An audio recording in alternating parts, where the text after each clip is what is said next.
Hello, everybody. Welcome to another episode of Onion Soup, the show where we pull back the layers of metaphysics and reality to talk about spirituality. And today we have a wonderful guest with us, Miss Jude Holland. How are you doing today, Miss Jude? I'm fine, thank you.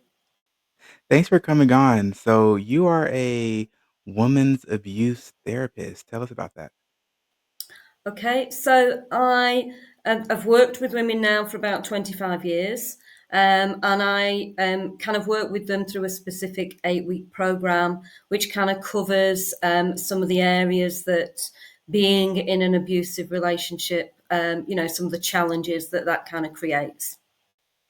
Oh, wow. So how did you get started in this field? And tell us a couple of stories about just some Okay. things you've encountered. Okay.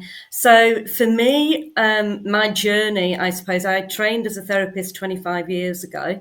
And then 13 years ago, my mum died.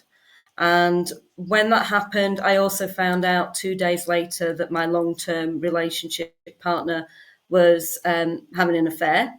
So I kind of threw them out. And from that then took me in a place of, self-defeating behaviors, drinking too much, which took me in the direction then of going onto a dating site, ultimately, where I then met what then became a relationship that was quite abusive, an abusive partner. Wow. So when all this was going on, what was kind of going through your mind at the time? I suppose what I'd like to say is in the beginning, I was in love with this person, and it was a gradual drip feed, if you like, in connection to that relationship being abusive. So in the beginning, there wasn't anything that kind of said to me that this isn't going to be okay. There wasn't any red flags in the relationship. Um, and in that first 6 months, we moved in together. And in doing that I also gave up my rented property and moved in with him. And now looking back, actually, in doing that, yes, things were good at that point, but later, 6 years on, I'd actually isolated myself from friends and family, and I'd made things a lot easier for my abuser ultimately. So when someone's going through this level of trauma and abuse, like when they're actually in it, how do you help somebody to see it? Because we're oftentimes pretty blind to abuse and toxic relationships. Yeah. And I think part of it is when we're in it, it can be difficult to see those things. And generally it's the people that are around us that care about us that point out things that maybe we aren't aware of. So it could be something quite small initially where that person doesn't want you to dress a particular way, doesn't want you to spend time with family and friends. So the people around you are likely to be recognizing those things and kind of speaking out to you. Yeah. So it's funny because I guess it's not funny, but when people are going through this, we hear our relatives and our family and our friends, but we don't actually pay attention to what they're saying. Like we don't really internalize what they're talking about until years later, and there's a dramatic, event that occurs. Yes. And I suppose from my perspective, Dexter, that I would say for me, there was lots of reasons why I didn't speak out.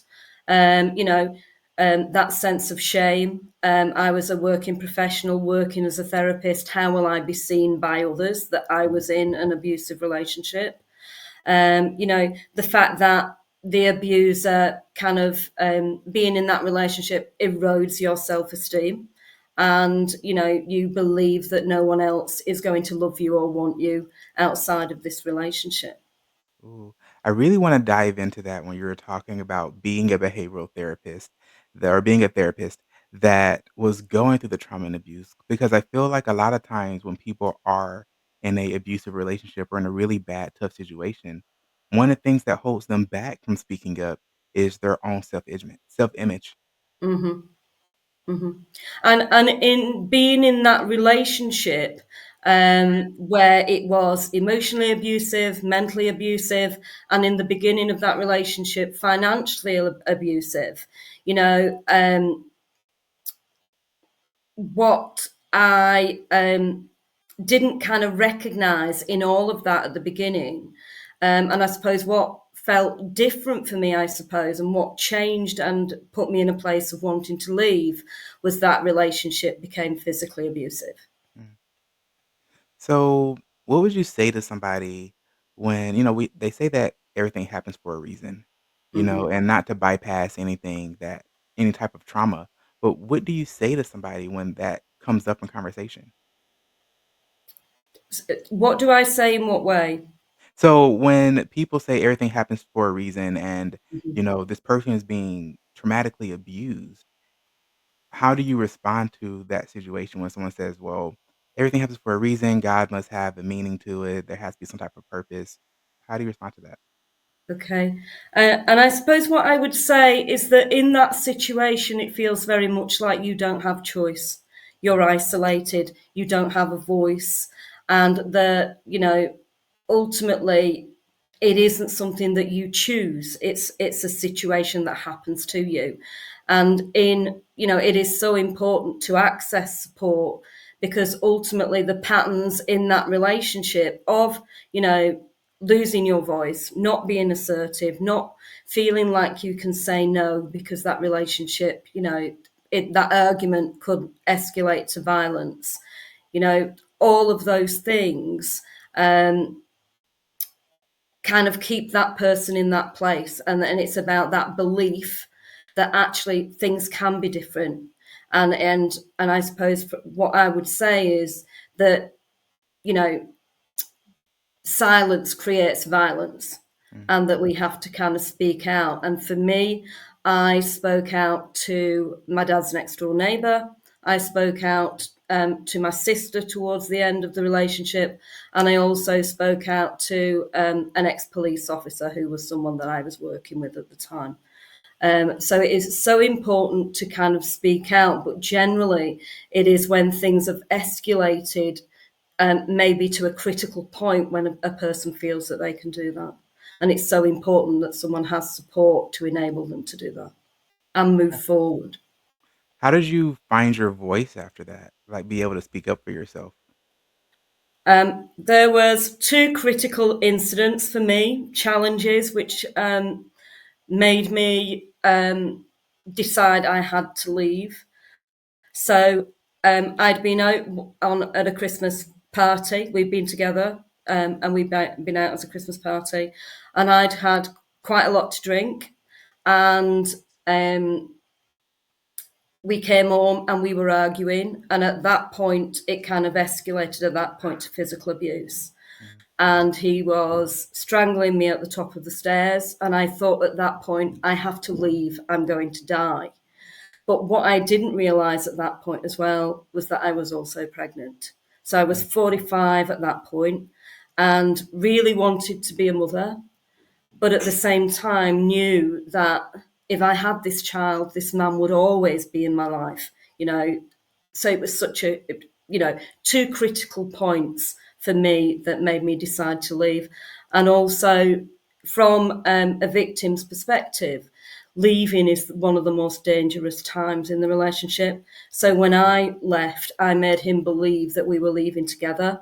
So over a period of 6 months, I'd actually been saving some money to enable me to buy some property. So one of the challenges for me was that I had six dogs, and it's very difficult to rent somewhere with six dogs. mm. And also, they were also something that were used against me in that relationship as well. That fear that he would hurt them or he would do something to them in some way. Wow. Well, congratulations for, recognizing getting out of that situation. So, how do you honestly break through that fear? I can imagine that there's so much fear, not just in leaving, but in the person following you or Mhm. finding you. How do you get through that? Yes, yes, and for me, I didn't do that alone. So I left with a washing machine and a bag of clothes. That's what I left with 8 years ago. Okay, but I specifically asked somebody who The removal man was used to coming into domestic violence situations. So I Mm. specifically chose someone who I knew was used to being in that environment. I also made sure that two other people were there as well when I left. So two friends were there when I left as well. Wow. So, having gone through all of this trauma and now you work with women helping them to Yes. get through the same trauma, Hmm. well, I guess my first question is how how can someone approach you, or how do women who are going through trauma, reach out to someone such as yourself? Okay, so me specifically, I have a website, and women can book a call with me, and I do discovery calls, okay, which is about just giving more information at that point. And if they feel comfortable and they would like to do further work with me, then we can kind of do that. In connection to speaking to you, today, Dexter, on your show, what I would like to offer women listening to your show today, if they would like to reach out, then I would be willing to offer 10 free discovery calls with myself. What's So your website? it is judeholland.coach.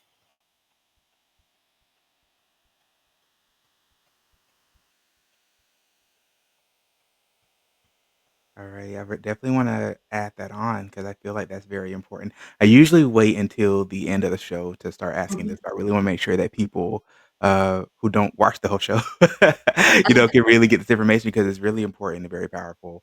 Yes. I've had plenty of women in my life who were abused and went through traumatic relationships, and it's important to know that, Hmm. 1, it's never your fault that you're in a traumatic and Yes. abusive, toxic relationship. Yes. And it's very important to recognize it. Hmm. It's okay that you're afraid, but Yes. the opposite of fear isn't that's not what I want to say. What I really wanna say is that to be brave means to have courage in the face of fear, Yes. because a lot of times people think, "I'm just so afraid and I don't have the strength to do it." You do. You do have that Hmm. strength to get up and walk. Hmm. Yes. And I think there's something about that, that external erosion of your self-esteem and your belief in yourself that then has to be built after you leave that relationship so that we don't continue to do those relationship patterns in the future. Mhm.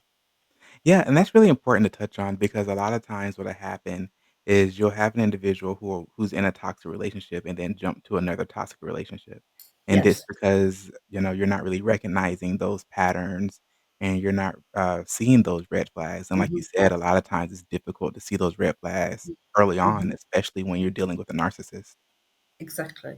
Uh-huh. So it's about building your self esteem, it's about your assertiveness, that it's okay for you to say no, Mhm. all of those things that you're unable to do in an abusive relationship, or it's unsafe to do in an abusive relationship. Right.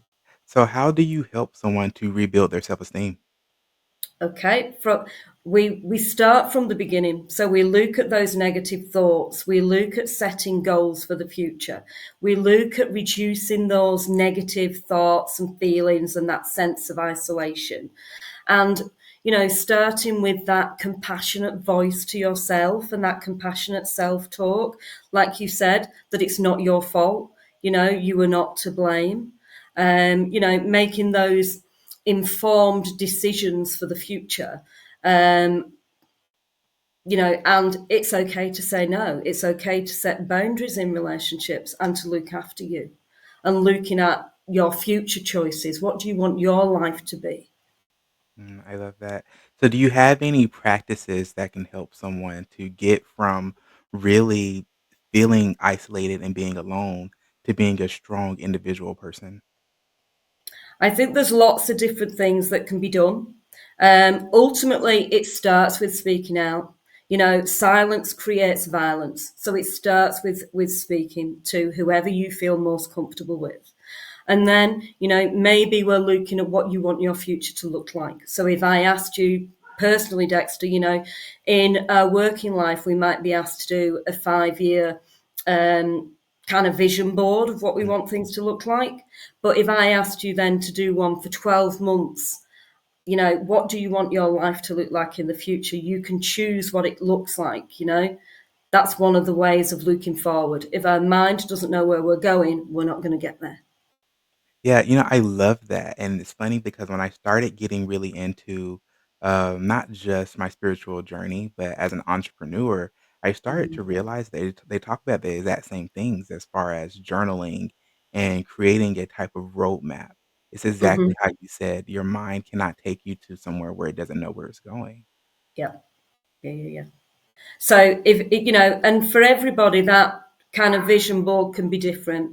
But what I would say is I wouldn't be saying to someone to put it on your computer. You know, I would be saying, okay, have you got something that's magnetic that you can stick on your fridge, something that you would see every Mm, day, you know, that you're telling your mind every day, this is where I want to be, this is what I want to achieve. You know, it might be, you know, for me, coming out of the relationship, the most important thing was financial security, having a home. So it might be on your vision board that actually what you would like is a home. And then it might be, you know, we add to that, do you know what? I'd like a summer house at the bottom of the garden. Whatever that might be that you want, that you can have that. I love that. So one of the things I started doing relatively recently, and I got it from 2 people. The first one was out of a book called Becoming Supernatural by Dr. Joe Dispenza. Highly recommend, very good read.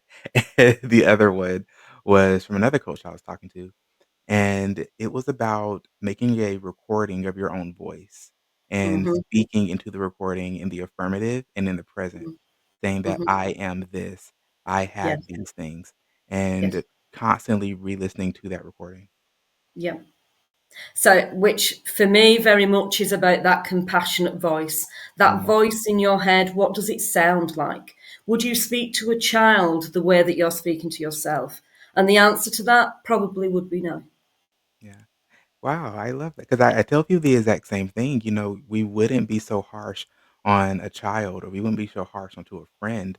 So Hmm. why are we speaking so negatively to ourselves? We need to give ourselves that same amount of grace that we would give somebody else when they came to us with the same problems. Hmm. Exactly. And it's about building that emotional resilience, you Mhm. know, whether that be through a vision board, whether that be through questioning those negative thoughts, you know, whether that be through the emotional freedom technique, whatever feels right for you. So when we talk about questioning the negative thoughts, Hmm. what I really want to dive into with that is, for me, for instance, I used to also be a very heavy drinker back when I was in the military and had a Okay. very stressful time in my early 20s. Hmm. And I had to go back when I had a negative thought about myself or a situation and try to hone in where those beliefs came from. Do you Hmm. have any ideas or practices that can help someone to do that? Okay. And that comes, so if we think about coming out of an abusive relationship, generally we would say most of those negative thoughts, those beliefs have come from being in that relationship. So thinking about journaling, as you mentioned earlier, you know, writing down how we feel, how we think, and doing that over a period of time, that, you know, it's something that we can look back on. We can also see how we've developed. Um, Really kind of questioning that thought process. So when we're in this abusive, people who are in abusive relationships, it tends to be a learned behavior. You know, Mhm. would you say that that learned behavior is something that started in that relationship, or have you had experiences where people might have witnessed an abusive relationship, probably from a parental guardian or someone from their childhood? Yes. So ultimately, that goes back to what we were talking about before, in some ways, around relationship patterns. Mm. So if we've experienced that within our childhood or seen something while we're growing up, for us to in some degree that is kind of classed as the norm. So coming into a relationship, you know, when we talked about the red flags before, some of those things wouldn't be seen because actually that might be seen as the norm for you. Yeah, for sure. So when How do you dispel those old beliefs? Because if it's something that was normalized for you as a child, and we're talking about journaling and things like that, but really, how do you reprogram your subconscious into saying that this isn't right? and I want this new outlook. I want this new behavior. Okay. For me, it's about looking at the future. Okay. It's about, okay, if I continue with this thought pattern that I have now, if I read that book to the end, what if, what if, what if? Mm. Where will I be? What will my life look like? And also, if I said to you, just quickly, I said to you, okay, white polar bear, white polar bear, white polar bear, what are you thinking about? White polar bears. Okay. Mm, Which comes back to that self talk, that compassionate voice that's in our head. Okay. So if we're saying, I am worthy, mhm. then we're listening. Our mind is listening. If, however, I'm saying that I'm not worthy, then our mind is also listening. So that compassionate voice is so important to change those negative thoughts. For sure. So what about, the importance of patience? Because a lot of times when people are going through, this change in their lives, we can sometimes become impatient because it's, "Why am I still feeling this way?" When you feel Mhm, like you're doing the work and you're mhm, writing the affirmations every day, you're listening to yourself, you're drawing out the roadmap, but it's still not happening, you're still feeling like this. What do you say to someone then? mhm. But again, then what we're also doing there is still the negative self-talk to ourselves. There's still where's the compassion for you that you're still kind of telling yourself off in that rather than recognizing how much work you've done and where you've come from.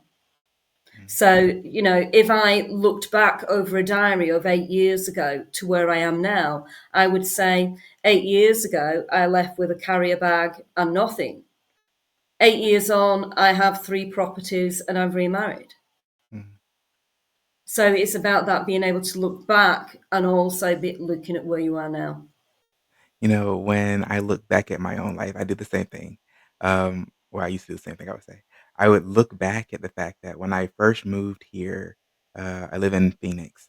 So when I Mhm. first moved here, I literally had nothing. I had a small Mazda and everything I owned fit in that car. I didn't Uh, really know where I was gonna live. I had to get an mhm, apartment, a small one-bedroom apartment. But then now when I look at my house, at my life, I have this beautiful home. I have a great relationship. I have a nice dog, and I enjoy my life. And I look back at things and from a place of non-judgment, right? mhm, I look back at things and I say that from where I was to where I am, I can truly see the growth. And even though I might not be exactly where I want to be, there's been mhm, so much change. mhm. And I think what you said there, Dexter, was so important. You look at yourself without judgment. Mhm. Yeah, it's really important to do that because a lot of times when we look back at it, it's important to not look back at our previous events and say, "How could I do that? Why did I do that? I didn't need to do Mhm, this." Because now you're judging yourself for previous actions that ultimately you can't change. mhm, But mhm, it is important to still look back at those old actions to mhm, say and learn from them, mhm. to And what I would kind of say at that point is stop, Mhm. think, observe, proceed. Yes, 100%, 100%, because we instead of going down this rabbit hole of negativity, like you said, let's stop, think about it for a moment, and Mhm, really process what happened. mhm. Yeah. Well, we only have a few minutes left, Jude. Is there anything else that you wanna leave with the audience before we go?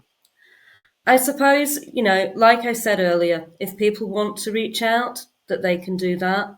And I suppose I'd just like to leave you with my tagline, which is, silence creates violence.